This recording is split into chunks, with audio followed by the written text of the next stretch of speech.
Hi, and welcome to my YouTube channel. How are you doing today?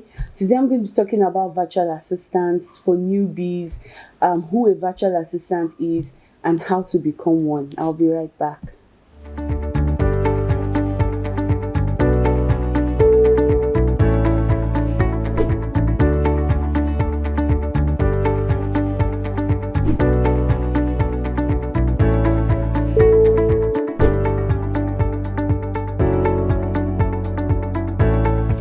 Okay, so welcome back. Basically, a virtual assistant is a professional who renders professional services to business owners remotely. That's the major word. I want you to note two keywords. First one is a professional, and the next word is remotely. Now, a virtual assistant basically works from the comfort of their home, from a beach side, from a pool side, from wherever it is they have chosen to work from.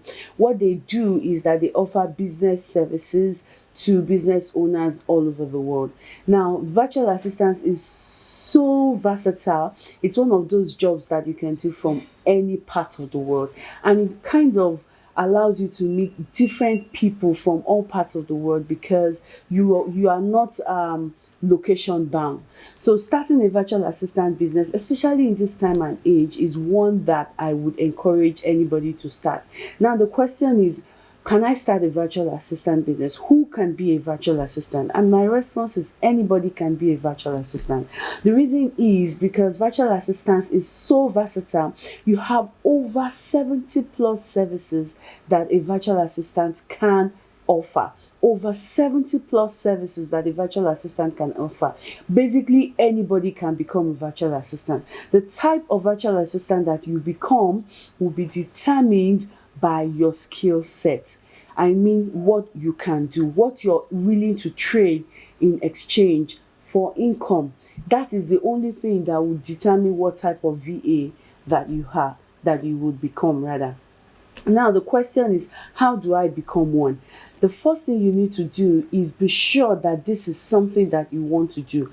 Being a virtual assistant requires a lot of organizational skills, it requires a lot of patience, it requires a lot of discipline because you'll be working remotely. And trust me, I'm not going to sugarcoat this, I'm going to tell you how it is. Working remotely is one of the most difficult things that you can do. I have worked remotely for almost 4 years, and I can tell you categorically that without discipline, I would either let my home front suffer or let my clients suffer. So it takes a lot of hard work, it takes a lot of organizational skills, and it takes a lot of patience and dedication. Okay, so the first thing you want to do is to ensure that you are actually ready to start a virtual assistant business. The second thing you want to do is choose a service to offer. Remember, I mentioned that you have over 70 services that a virtual assistant can render.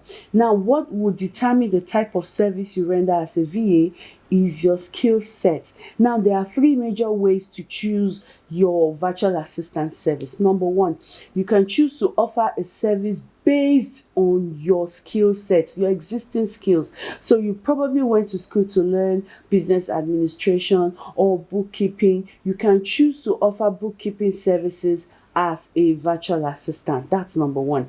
Number two is you can choose to harness the natural skills that you possess. So maybe you're the first of 8 kids, it means you probably have organizational skills. So what you want to do is harness that and organize the life of your clients. Okay, so you could be an administrative virtual assistant, right?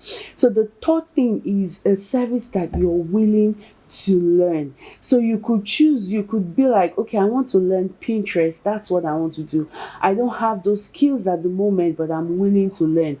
And then you go ahead and learn how to use Pinterest and then begin to offer those services. So choosing the type of service to offer isn't really a big deal. There are just three ways to do that. Remember, number one, consider offering services based on your existing skill set.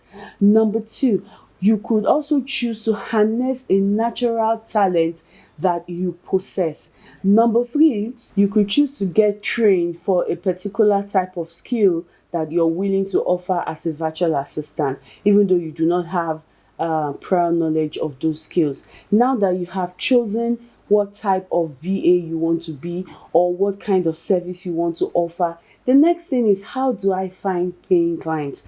Now I'm going to tell you something straight up without mincing words. Social media is the place to go. I know that I use social media, I have used social media, and I constantly use social media to find paying clients. Now what social media does for you is that it levels the playing field and allows you to be able to reach out to people all over the world. It allows you to be able to show off your expertise without spending a lot of money. Okay, so what you want to do is choose a social media platform to use for your business. You could either choose to use Facebook, Twitter, LinkedIn, or Instagram. Your choice of a social media platform will be determined by the type of clients that you're looking to work with.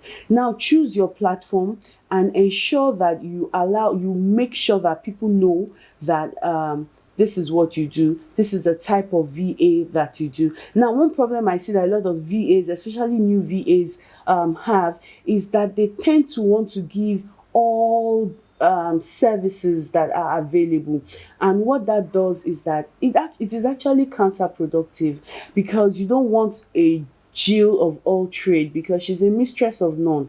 So what you want to do is ensure that you let people know what type of VA that you are, the specific services that you offer, okay, and how you can be reached. One other thing that you should have is a portfolio. Last week, I believe that I spoke about a portfolio, and it is a very important tool that any VA or service provider should have.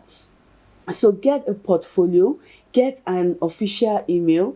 We don't want to see catloveskim@yahoo.com. We want to see an official email that shows that you are serious about your business. Set up your social media, and do not just post random things on your social media. Remember that you're running that social media platform, or that social media profile rather, because you're looking to book paying clients.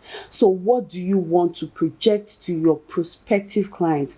Think about that when you're using social media for your virtual assistant business. Finally, assess your warm list. These are people that you know, that you have worked with in the past. They're probably your friends and your colleagues, family members. Let them know that you have just started your VA business, and be willing to work in exchange for the experience and for a testimonial.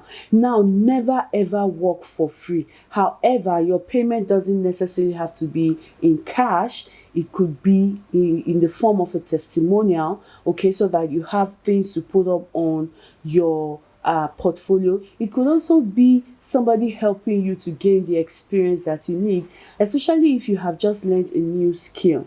So those are the ways to actually promote your virtual assistant business. I have a free course. I'm going to link it below, where you can take your time and listen to all these things that I have spoken about in detail. So I will see you again next week. If you have any topics that you want me to talk about, just drop it in the comment section, and I promise to create a video responding to that. So don't forget to click the subscribe button. I'll see you guys next week. Bye.